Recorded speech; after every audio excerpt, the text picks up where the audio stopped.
അല്ല നിങ്ങളിപ്പോൾ ഈ വീഡിയോ കാണുന്നിരുന്ന ഫേസ്ബുക്കിൽ നിന്നാ അല്ല യൂട്യൂബിൽ നിന്നോ എവിടുന്നായാലും ഇല്ല. ഇതൊരു അടിപൊളി ട്രിക്കാണ് പറഞ്ഞിരുന്നത്. നിങ്ങളൊന്ന് ഫോളോ ചെയ്തേക്ക്. യൂട്യൂബിലാവേണ്ടത് സബ്സ്ക്രൈബ് ചെയ്തേക്ക്, ഈ ഫേസ്ബുക്കിലാവേണ്ടത് ഫോളോ ചെയ്തേക്ക്. എന്തായാലും ഇന്നത്തെ ഈ വീഡിയോയിൽ ഞാൻ പറഞ്ഞിരുന്നത് ഫേസ്ബുക്ക് ഉപയോഗിക്കുന്ന ആർക്കും വളരെ ഉപകാരപ്പെടുന്ന, ഏത് സമയം ഉപകാരപ്പെടുന്ന ഒരു സെറ്റിങ്സാണ്. ഇത് ചെയ്ത് വെച്ചോ, വളരെ ഉപകാരപ്പെടും. എന്താ സെറ്റിങ്സ് എന്നല്ലേ. പിന്നെ ഫോളോ ചെയ്തു എന്ന് പറഞ്ഞാൽ വെറുതെ പറഞ്ഞല്ലോ കേട്ടോ. ഞാനിങ്ങനെ ഇടക്കിടക്ക് ഇങ്ങനെ വെറുപ്പിക്കുന്നത് നിങ്ങൾക്ക് പിന്നെയും കേൾക്കാമല്ലോ. ഈ വെറുപ്പിക്കൽ നിങ്ങൾക്ക് ഉപകാരം തോന്നിയിട്ടുണ്ടെങ്കിൽ നിങ്ങളെ ചങ്ങായിമാർക്കും കൂടി ഒന്ന് ഷെയർ ചെയ്ത് കൊടുത്തേക്കെ. ഓലയും കൂടിയും വെറുപ്പിക്കാന്ന്, എന്തിനും ഓലയായിട്ട് വെറുതെ വിടുന്നത്. സംഭവം എന്താ വെച്ചാൽ നമ്മളിപ്പോൾ ഫേസ്ബുക്ക് ഉപയോഗിക്കുന്ന നേരം അതിൽ പല ഭാഷയിലുള്ള പോസ്റ്റുകളാണ് നമുക്ക് കിട്ടുക, പല ഭാഷയും കിട്ടും. അപ്പോൾ നമുക്കറിയാത്ത ഭാഷ, മലയാളം അല്ലാത്തൊരു ഭാഷയിലുള്ള പോസ്റ്റ് കാണുന്നേരം ഇപ്പോൾ ഇതൊരു ഇംഗ്ലീഷ് ചാനലിലെ ഒരു പോസ്റ്റാണ്. ഒരു ഉപകാരത്തിന് നോക്കിയാൽ എങ്ങനത്തെ പോസ്റ്റൊന്നും കാണില്ല. അതുകൊണ്ട് ഞാൻ CNN ചാനൽ സെർച്ച് ചെയ്തെടുത്തിട്ട് ഒരു പോസ്റ്റ് ഇംഗ്ലീഷിലുള്ള മറ്റു ഭാഷകളിലൊരു ഒരു പോസ്റ്റ് വേണ്ടിയിട്ട് സെർച്ച് ചെയ്തെടുത്താട്ടോ. ഇതിൻ്റെ കൂടെ ട്രാൻസ്ലേഷൻ എന്നുള്ള ഒരു ഓപ്ഷൻ കാണുന്നുണ്ടോ, അതിൽ ജസ്റ്റ് ഒന്ന് ക്ലിക്ക് ചെയ്ത് കൊടുത്താൽ ഈ എഴുതിയതിൻ്റെ മലയാളം കൂടെ കിട്ടും. അതായത് നമുക്കറിയാത്ത ഏത് ഭാഷ, ഇംഗ്ലീഷ് എന്നില്ല, ഏത് ഭാഷയിലായാലും എഴുതിയതിൻ്റെ മലയാളം ഇവിടെ കിട്ടും. അതെങ്ങനെയാണ് കിട്ടുക? വേറെ ഏതെങ്കിലും ഭാഷ നോക്കണോ? നമ്മളൊരു ഹിന്ദി ചാനലൊന്ന് സെർച്ച് ചെയ്ത് നോക്കുക. ഹിന്ദിയിൽ ഇപ്പോൾ ഏതാ? ഇത് ഹിന്ദിയിലുള്ളൊരു ചാനലാണ്. അത് ഞാൻ സെർച്ച് ചെയ്തെടുത്താട്ടോ. ഏത് ചാനലൊന്നും നോക്കിയില്ല, ഹിന്ദിയിൽ നിന്ന് സെർച്ച് ചെയ്തേരെ ഒരു ചാനൽ വന്ന് അത് എടുത്തതാണ്.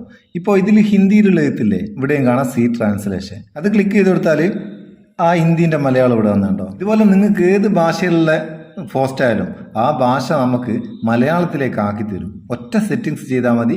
പിന്നെ ഈ കാണുന്ന ട്രാൻസ്ലേഷൻ ക്ലിക്ക് ചെയ്ത് കൊടുത്താൽ മാത്രം മതി. ഈ പോസ്റ്റ് എന്നില്ല, ഒരുപാട് കമൻറ്റുകൾ, പല ഭാഷയിലുള്ള കമൻറ്റുകൾ ഉണ്ടാവും.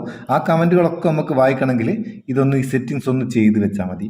ആ സെറ്റിങ്സ് എന്താണെന്നറിയോ? ഇതിപ്പോൾ മേലെ 2 പ്രൊഫൈൽ കാണാം, ഒന്ന് ഇവിടെയും കാണാം, ഒന്ന് ഇവിടെയും കാണാം. ഈ പ്രൊഫൈൽ ഇവിടെ ഒന്ന് ക്ലിക്ക് ചെയ്യുക. ക്ലിക്ക് ചെയ്താൽ ഒരു സെറ്റിങ്സിൻ്റെ ഗിയർ ഐക്കൺ കാണാം, അതിലൊന്ന് ഞെക്കി കൊടുക്കുക. ഞെക്കി കൊടുത്താൽ ഇവിടെ കുറച്ച് താഴേക്ക് പോവുക. കുറച്ച് താഴേക്ക് പോയി കഴിഞ്ഞാൽ ഇവിടെ ലാംഗ്വേജ് ആൻഡ് റീജിയൻ എന്നുള്ള ഒരു ഓപ്ഷൻ കാണാം. ഇതൊന്ന് ഞെക്കുക. ഞെക്കിയിട്ട് എന്ത് ചെയ്യുക, ഇവിടെ കുറേ ഓപ്ഷൻസ് ഉണ്ടാവും. അതിൽ രണ്ടാമത്തെ option language in to which you had like to have post translated, ആ ഓപ്ഷൻ അതൊന്ന് ക്ലിക്ക് ചെയ്യുക. ക്ലിക്ക് ചെയ്താൽ സകലമാന ലാംഗ്വേജുകളും ഇവിടെ കാണും. കുറേ താഴേക്ക് പോയാൽ ഇവിടെ മലയാളം ഉണ്ടാവും. മലയാളത്തിൽ മലയാളം എഴുതിയിട്ടുണ്ടാവും. ഞാനത് സെലക്ട് ചെയ്ത് വെച്ചാണ്. പിന്നെ മലയാളത്തിലല്ലാണ്ട് ഇംഗ്ലീഷിൽ മലയാളം എഴുതും, നമുക്ക് മനസ്സിലാണ്ട്. ഈ മലയാളത്തിൽ മലയാളം എഴുതിയത് ജസ്റ്റ് ഒന്ന് സെലക്ട് ചെയ്ത് കൊടുക്കുക. അത്രയും ചെയ്താൽ മാത്രം മതി. വേറൊന്നും ചെയ്യണ്ട. എന്നിട്ട് നിങ്ങൾ ബാക്ക് വന്നോ, എന്ത് വേണം ചെയ്തോ. പിന്നെ നമ്മൾ ഏത് പോസ്റ്റ് എടുത്താലും ആവശ്യത്തിന് നോക്കി അറിഞ്ഞാലും മലയാളം അല്ലാത്തൊരു ഭാഷ കാണുകയാണ്. എന്ത് ഗുരുമാല അത് കണ്ടോ? മലയാളം അല്ലാത്ത മറ്റ് ഭാഷകളിലെ എല്ലാ കമൻറ്റിൻ്റെയും കൂടെ കണ്ടോ? Translation, translation. ഇത് ഇന്ത്യയോ വേറെ ഏതോ ഭാഷയാണോ, ബംഗ്ലയോ ഇന്ത്യ തന്നെ. അസ്സലാമു അലൈക്കും, ഫീലിംഗ് ഗുഡ്. ഹിന്ദിയിൽ ഏതോ ഭാഷയിൽ എഴുതിക്ക്. ഇനിയിപ്പോൾ ഇംഗ്ലീഷിലുള്ള വെരി ഗുഡ് വീഡിയോ എന്ന് ഉള്ളത്, വളരെ നല്ല വീഡിയോ എന്ന് അവിടെ എഴുതിക്ക്. എല്ലാം കറക്റ്റായിട്ട് നമുക്ക് മലയാളത്തിലേക്ക് മാറ്റി ഇങ്ങ് തരും. ഇതെന്താ എഴുതി നോക്കുക. ഒരു പോലീസുകാരൻ ഇപ്പോൾ അവനെ എവിടെയെങ്കിലും കണ്ടെത്താൻ ശ്രമിക്കുകയാണ്. ഇതൊക്കെ കറക്റ്റായിട്ട് മലയാളത്തിലേക്ക് നമുക്ക് വായിക്കാം. അപ്പം ഏത് ഭാഷയിലുള്ള കമൻ്റ് ആയാലും പോസ്റ്റ് ആയാലും മലയാളത്തിൽ നമ്മൾക്ക് വായിക്കാം. ഒരു ക്ലിക്കിൽ ഒരൊറ്റ സെറ്റിങ്സ് മാറ്റം വരുത്തിയാൽ തിരിഞ്ഞിക്ക സംഭവം. തിരിഞ്ഞോലിക്ക് തിരിയും, അല്ലാത്തൊരു നട്ടം തിരിയും. എന്തായാലും ഈ സംഭവം നിങ്ങൾക്ക് ഉപകാരം തോന്നിയിട്ടുണ്ടെങ്കിൽ നിങ്ങൾ ചങ്ങായിമാർക്ക് ഷെയർ ചെയ്ത് കൊടുക്കാൻ മറക്കണ്ട കേട്ടോ.